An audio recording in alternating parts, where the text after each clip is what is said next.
पिंपल्सवर कायमचा उपाय हवा आहे तर पहिले त्यांचे रूट कॉज शोधा।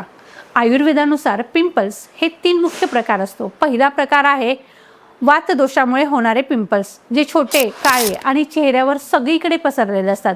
दुसरा प्रकार म्हणजे पित्तज, पित्तदोषामुळे होणारे हे पिंपल्स हे खूप दुखणारे आणि बऱ्याच वेळा यामध्ये पस फॉर्मेशन होते। आणि तिसरा प्रकार म्हणजे कफज, कफदोषामुळे होणारे हे पिंपल्स घट्ट गाठीसारखे असतात, ते लवकर बरे होत नाही।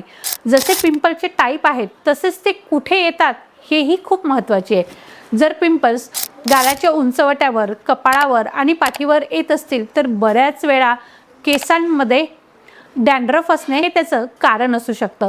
ते संपूर्ण गालावर आणि जबड्यांच्या बाजूने येत असतील तर ते शरीरातील उष्णता, ॲसिडिटी आणि इनडायजेशनचे लक्षण आहे। हे पिंपल्स स्पेसिफिकली हनुवटीवर येत असतील तर ते हार्मोनल इनबॅलन्स, PCOD किंवा थायरॉईडशी संबंधित असते। पिंपल्स घालवण्यासाठी फक्त क्रीम लावून उपयोग होत नाही, त्याचं रूट कॉज शोधणं हे गरजेचं आहे। स्किनच्या संदर्भात अशाच इन्फॉर्मेटिव्ह टिप्ससाठी आम्हाला नक्की फॉलो करा।